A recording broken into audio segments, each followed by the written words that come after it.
नमस्कार, स्वागत करते हैं आप सभी का प्रसाद क्लासेस में।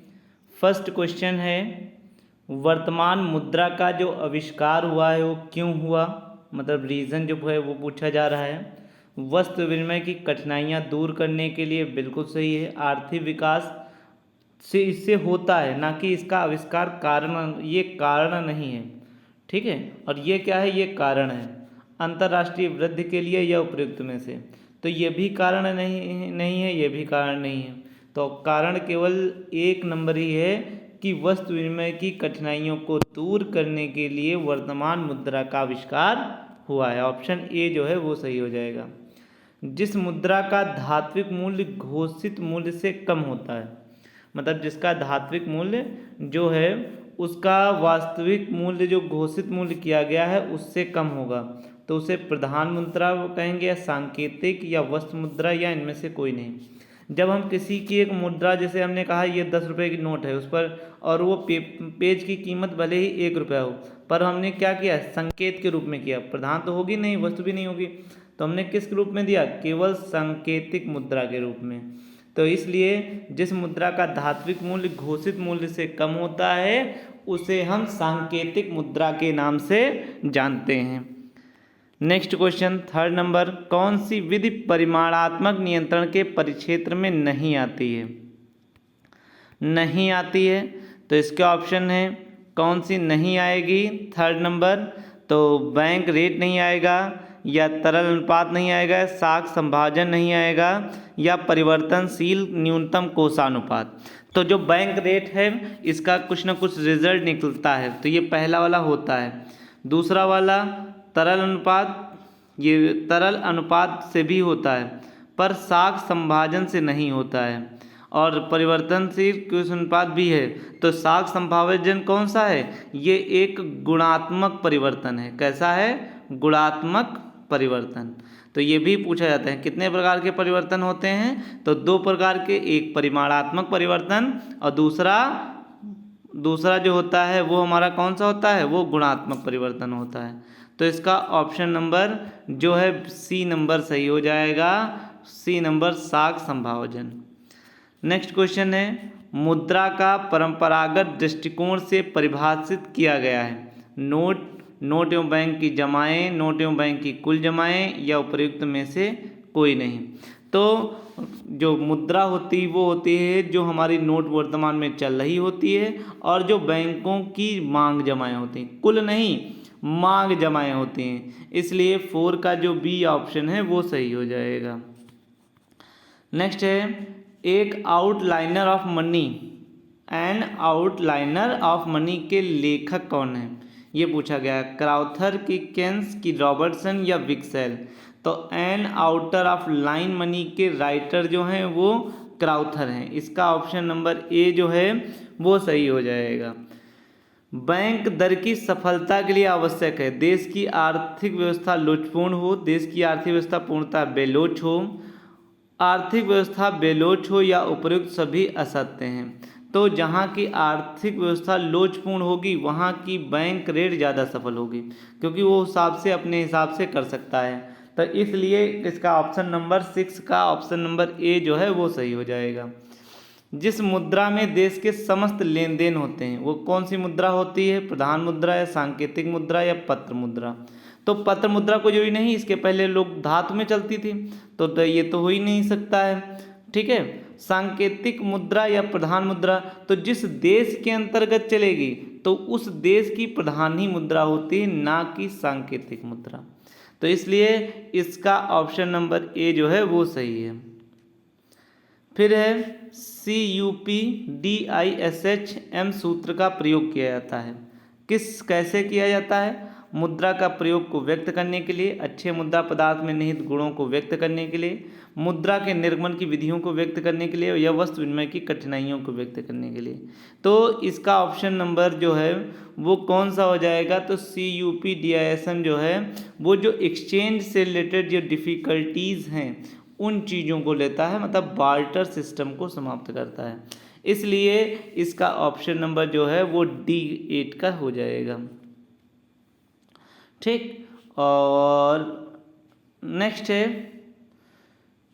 क्वेश्चन नंबर 9, जब कोई सरकार अपने यहाँ सोने चांदी की प्रधान मुद्राएं चलन में डालती है तो इन दोनों धातुओं की मुद्राओं का स्वतंत्र रूप से टंकण किया जाता है तथा दोनों की मुद्राएं असीमित विधिग्राह्य होने के साथ दोनों मुद्राओं का विनिमय अनुपात निश्चित होता है।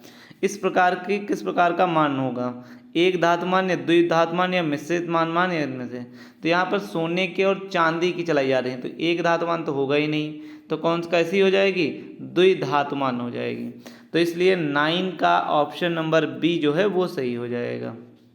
भारतीय रिजर्व बैंक ने कब कोषागार विपत्र प्रणाली के अंतर्गत नोट निर्गमन का कार्य किया, तो जो है इसका प्रारंभ कब हुआ, जब 1934 में इसको स्टैब्लिश हुई और 1939 से ही इसको क्या हुआ, द्वितीय विश्व युद्ध हो गया।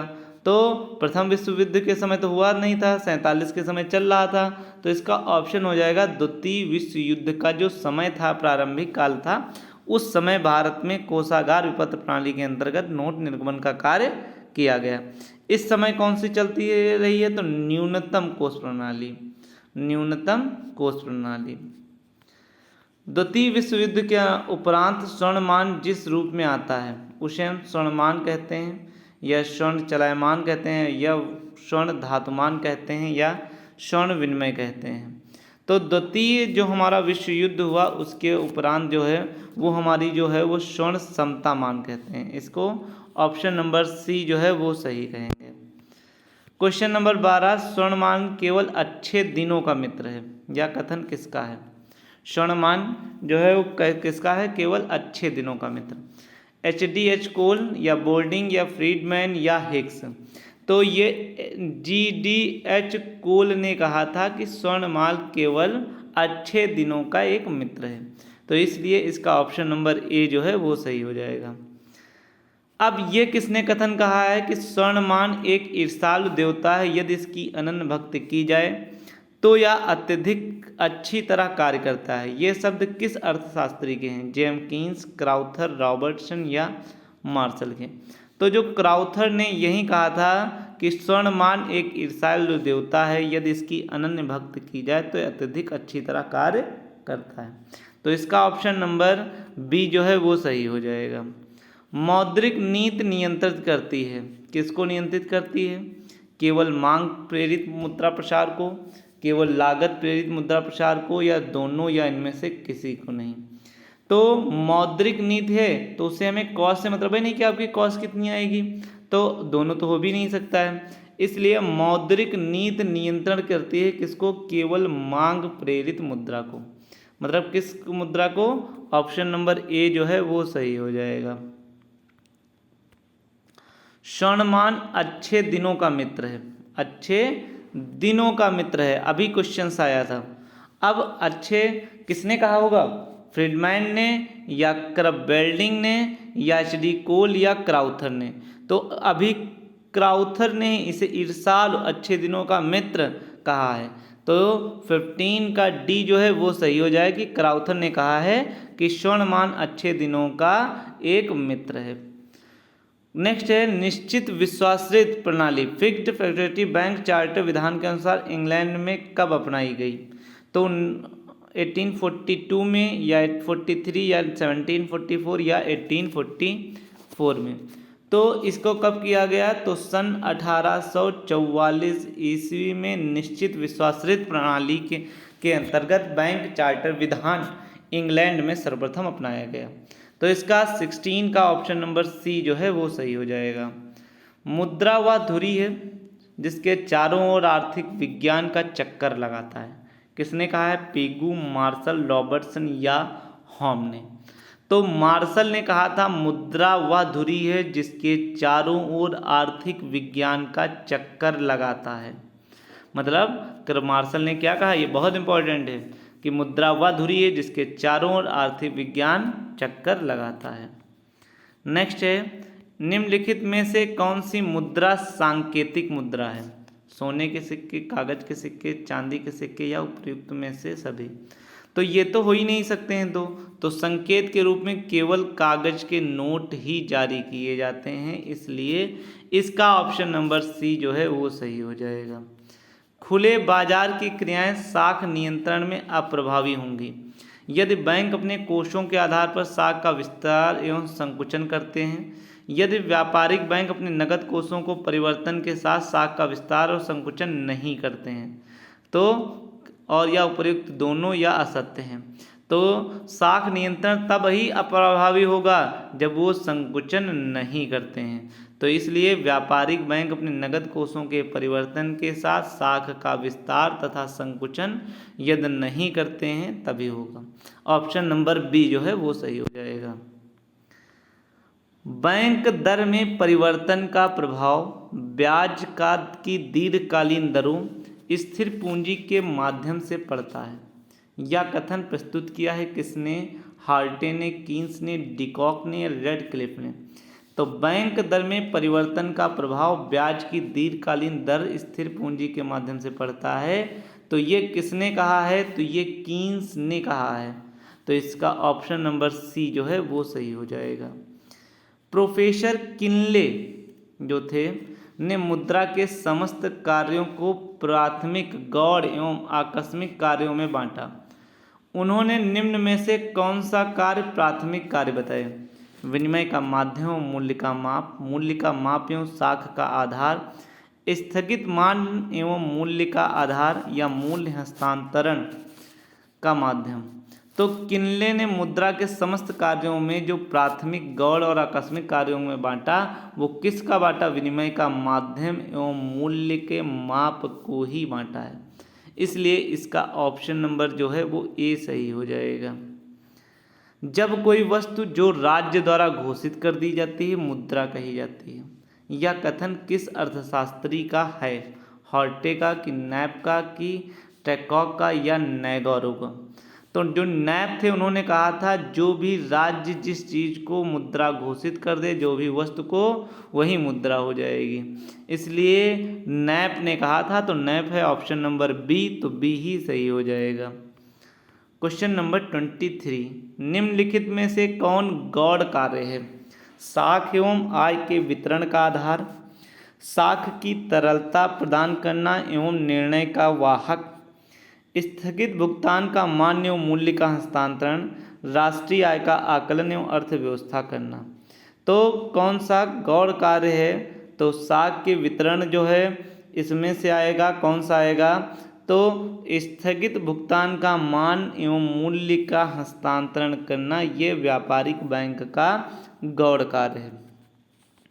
नेक्स्ट है, अगली बुक है अ ट्रीटाइज ऑफ मनी के लेखक कौन है? कौन है? क्राउथर या कीन्स या रॉबर्टसन या पॉल इजिंग? तो जेएम कीन्स जो थे उन्होंने ही पुस्तक लिखी थी ए ट्रीटाइज ऑफ मनी। तो इसका ऑप्शन नंबर बी जो है वो सही हो जाएगा। नेक्स्ट है 25, परिवर्तनशील नगद कोषानुपात साख नियंत्रण एक उपाय है। इसका संबंध केंद्रीय बैंक के निम्न कार्य से है। परिवर्तनशील नगद कोषानुपात साख नियंत्रण का एक उपाय है। इसका संबंध केंद्रीय बैंक के निम्न कार्य से। अंतिम ऋणदाता, बिल्कुल सही। सरकारी बैंक, बैंकों का बैंक, या राष्ट्रीय कोषों का संरक्षण करता है? तो नहीं, ये जब नगद कोष को साख नियंत्रण कर रहा है तो ऋणदाता की बात नहीं हो रहा है। ये कैसा काम कर रहा है? जो सब पर नियंत्रण कर रहा है, तो संरक्षण भी नहीं होगा। नियंत्रण कौन करता है? जो बैंकों का बैंक होता है। इसलिए 25 का ऑप्शन नंबर सी जो है वो सही हो जाएगा। 26, an outer line of money. An outer line of money के लेखक कौन है? क्राउथर या कीन्स या रॉबर्टसन या स्टैकटॉक? तो an outer line of money के जो लेखक हैं वो क्राउथर ही हैं। An outline of money के लेखक कौन है? तो उसके क्राउथर हैं। कानूनी मुद्रा का रूप किसे दिया गया है? जो सरकार तथा देश के केंद्रीय बैंक द्वारा निकाली जाती है, बिल्कुल सही है। नेक्स्ट है, जो सरकार द्वारा व्यापारिक बैंकों द्वारा निकाली जाती है, बिल्कुल गलत, पहला ही सही है। जो व्यापारिक बैंकों द्वारा निकाली जाती है, जो राज्य सरकारों द्वारा निकाली है, बिल्कुल गलत है। तो इसमें कौन सा सही हो जाएगा? तो जो सरकार तथा देश के केंद्रीय बैंक द्वारा निकाली जाती है वही देश की कानूनी मुद्रा होती है, इसलिए इसका ऑप्शन नंबर ए जो है वो सही हो जाएगा। लागत प्रेरित स्फीति उत्पन्न होने का कारण है, क्या कारण है? मौद्रिक मजदूरी में वृद्धि, लाभ की दरों में वृद्धि, उपयुक्त दोनों, इनमें से कोई नहीं। जब किसी की लागत बढ़ती है, लागत कब बढ़ेगी? जब मजदूरी बढ़ जाए, जब अब साहसी अपना लाभ बढ़ा ले, तो दोनों चीज़ें ही क्या करती हैं? वस्तु के मूल्य में वृद्धि कर देती हैं। इसलिए 28 का ऑप्शन नंबर सी जो है वो सही हो जाएगा। भारत में पहला भूमि बंधक बैंक पंजाब में कब प्रारंभ हुआ, कब चालू हुआ, ये पूछा गया है। तो 1965 में या 20 में, 71 में, 1973 में। तो पहला भूमि बंधक बैंक जो चालू हुआ वो कहाँ चालू हुआ? यही ऐसा मालूम हो गया, तो कहाँ चालू हुआ? पंजाब में। और कब चालू हुआ? प्रथम विश्व युद्ध के बाद 1920 में चालू हुआ। तो इसका ऑप्शन नंबर बी जो है वो सही हो जाएगा। लागत प्रेरित स्फीति को नियंत्रण करने के लिए आवश्यक है, श्रमिकों की मौद्रिक मजदूरी नियंत्रण की जाए, बिल्कुल। बाजार अपूर्णताओं को भी दूर किया जाए, बिल्कुल सही। तो इससे ही इसके भी 30 का भी ऑप्शन नंबर सी जो है वो सही हो जाएगा। नेक्स्ट आइए क्वेश्चन नंबर 31 पर चलते हैं। तो 31 में कौन सा है क्वेश्चन? फिलिप वक्र के अनुसार बेरोजगारी दर 5.5% के बाद क्या होगी? फिलिप वक्र क्या कहता है कि मौद्रिक मजदूरी गिरती है किंतु धनात्मक होती है, मौद्रिक मजदूरी शून्य हो जाती है, मौद्रिक तथा ऋणात्मक हो जाती है, या सभी परिस्थितियां संभव हैं। तो बिल्कुल इसमें से मौद्रिक मजदूरी गिरती है तथा ऋणात्मक होती है जब उसकी फिलिप वक्र के अनुसार बेरोजगारी दर 5.5 के ऊपर होती है, इसलिए इसका ऑप्शन नंबर सी जो है वो सही हो जाएगा। बाजार की अपूर्णता का घटक उत्पन्न करता है, कौन करता है? मांग प्रेरित स्फीति, लागत प्रेरित स्फीति, या उपयुक्त दोनों, या इनमें से कोई नहीं। तो बाजार की अपूर्णता का जो घटक है वो कौन है? वो लागत प्रेरित स्फीति है। लोग ज़्यादातर मांग प्रेरित कर देंगे कि बाजार में मांग होगा, पर नहीं, मांग की अपूर्णता तब होगी जब लागत उसकी ज़्यादा आने लगती है। तो इसका ऑप्शन नंबर बी जो है वो सही हो जाएगा। मुद्रा अपस्फीति की प्रक्रिया में मुद्रा स्फीति दर को क्या किया जा सकता है? बढ़ाया जा सकता है, घटाया जा सकता है, स्थिर किया जा सकता है, या उपयुक्त सभी। तो मुद्रा अपस्फीति प्रक्रिया में मुद्रा स्फीति दर को क्या करना चाहिए? घटाया जाता है, इसलिए 33 का ऑप्शन नंबर बी जो है वो सही हो जाएगा। मुद्रा स्फीति बढ़ने का कारण क्या है? अनुत्पादी व्यय का घटना, स्थिर रहना, बढ़ना, या शून्य हो जाना। जब हमारे यहाँ अनुत्पादिक व्यय जो हो जाएंगे, क्या हो जाएंगे? वो बढ़ जाएंगे। क्या हो जाएंगे? बढ़ जाएंगे। और जब बढ़ जाएंगे तो लागत ज़्यादा आ जाएगी, तो स्फीति ज़्यादा होगी, इसलिए 34 का भी ऑप्शन नंबर बी जो है वो सही हो जाएगा। मुद्रा संस्फीति रिफ्लेक्शन में साख मुद्रा की मात्रा पर क्या प्रभाव पड़ता है? घटाई जाती है, बढ़ाई जाती है, स्थिर रखी जाती है, उपयुक्त में से कोई नहीं। तो मुद्रा संस्फीति रिफ्लेक्शन में साख मुद्रा की मात्रा क्या करी जाती है? वो बढ़ाई जाती है। तो 35 का ऑप्शन नंबर बी जो है वो सही हो जाएगा। लागत प्रेरित स्फीति में कौन सी दशा संबंधित है? बेरोजगारी, पूर्ण रोजगार के बाद, या इनमें से कोई नहीं। तो लागत प्रेरित स्फीति में कौन सी दशा संबंधित है? तो वो बेरोजगारी संबंधित है, तो इसका ऑप्शन नंबर ए जो है वो सही हो जाएगा। स्टेट बैंक अन्य राष्ट्रीयकृत बैंकों से किस प्रकार बैंक है? या सरकार बैंक है, या जिन स्थानों पर रिजर्व बैंक की शाखाएं नहीं वहाँ रिजर्व बैंक के एजेंट या प्रतिनिधि के रूप में कार्य करता है, या यह राष्ट्रीय लक्ष्यों को प्राप्त करने में अपने लाभ को अधिक महत्व देता है। तो इसमें राष्ट्रीयकृत बैंकों में ये इस अन्य बैंकों से इसलिए भिन्न है क्योंकि जिन स्थानों पर आरबीआई नहीं होती, शाखाएं उसकी नहीं होती है, वहाँ आरबीआई का as a representative, as a agent बनकर स्टेट बैंक ही कार्य करती है, इसलिए 37 का ऑप्शन नंबर बी जो है वो सही हो जाएगा। उत्पादन स्थिर रहने या मौद्रिक आय के गिरने में उत्पन्न होती है, स्फीत, अवस्फीत या संस्फीत या अवस्फीत। तो उत्पादन स्थिर रहने या मौद्रिक आय के गिरने की दशा में अवस्फीत होती है, इसलिए 38 का ऑप्शन नंबर बी जो है वो सही हो जाएगा। फिलिप्स वक्र संबंध है स्फीति एवं बेरोजगारी में, अवस्फीति एवं रोजगार वृद्धि में, कीमत वृद्धि व मजदूरी वृद्धि में या उपर्युक्त सभी सत्य हैं। तो फिलिप वक्र केवल स्फीति दर और बेरोजगारी की दर के ही संबंध को बताता है, इसलिए 39 का ऑप्शन नंबर ए जो है वो सही हो जाएगा। स्फीतिक दशाओं में आर्थिक विषमताएं बढ़ती हैं, घटती हैं, अप्रभावित रहती हैं या सभी परिस्थितियां संभव हैं। तो स्फीतिक दशाओं में आर्थिक विषमताएं क्या होंगी भैया? बढ़ेंगी, क्योंकि जिसके पास पैसा होगा वो और अमीर, जिसके पास पैसा नहीं होगा वो और गरीब हो जाएगा। नेक्स्ट है स्फीतिक दशाओं में ऋणी और ऋणदाता वर्ग क्रमशः प्राप्त करते हैं। तो जो ऋणी होती हैं उनको क्या होगा? उनको लाभ होगा कि हानि होगी, ये पूछा जा रहा है, और उसको लाभ लाभ, हानि हानि, लाभ हानि या हानि लाभ। तो जो ऋणी होता है, जिसको लोन देना होता है, अब उसको तो वही मूल्य देना है जबकि वैल्यू ज़्यादा हो गई, और ऋणदाता को क्या हो जाता है? हानि हो जाती है। इसलिए स्फीतिक दशाओं में ऋणी और ऋणदाता को लाभ एवं हानि होता है। ऑप्शन नंबर सी जो है वो सही हो जाएगा। आधुनिक समय में निष्पन्द स्फीति स्टेजफ्लेशन किस कारण उत्पन्न नहीं होता है? विदेशी व्यापार में घाटा, मौद्रिक मजदूरी दर में तीव्र वृद्धि, सूखा, बाढ़ जैसे प्राकृतिक कारण, या स्वर्ण के मूल्य में अप्रत्याशित कमी। तो आधुनिक समय में स्टैगफ्लेशन कब होता है? जब मौद्रिक मजदूरी दर में तीव्र वृद्धि हो, तब वहाँ पे स्टैगफ्लेशन होता है। अगला है दबी मुद्रास्फीति में उपभोग की मात्रा घटती है, बढ़ती है, स्थिर रहती है या सभी संभव हैं। तो दबी हुई स्फीति में उपभोग की मात्रा कैसी होती है? वो घटने लगती है, तो इसलिए इसका ऑप्शन नंबर ए जो है वो सही हो जाएगा।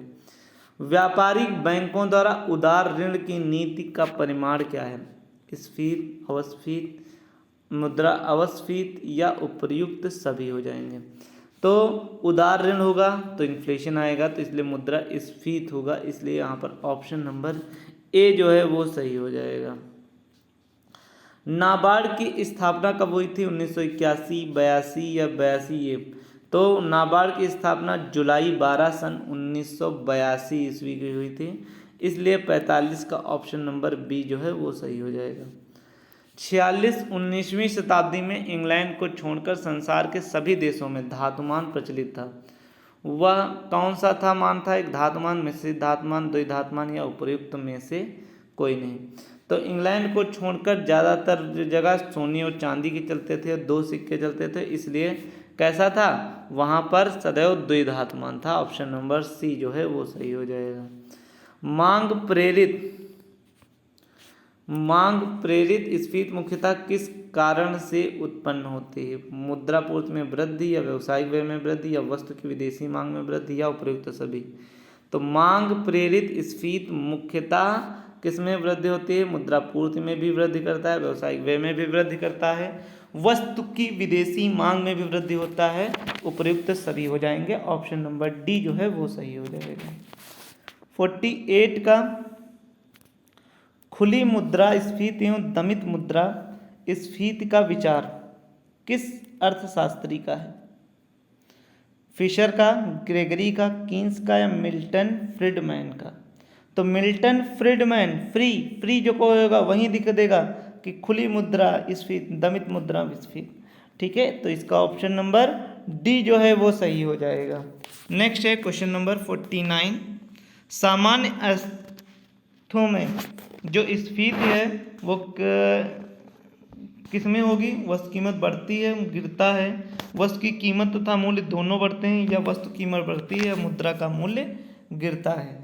तो वस्तु की कीमत बढ़ती है, मुद्रा का मूल्य गिरता है, तभी हम स्फीति के नाम से जानते हैं। तो 49 का ऑप्शन नंबर डी जो है वो सही हो जाएगा।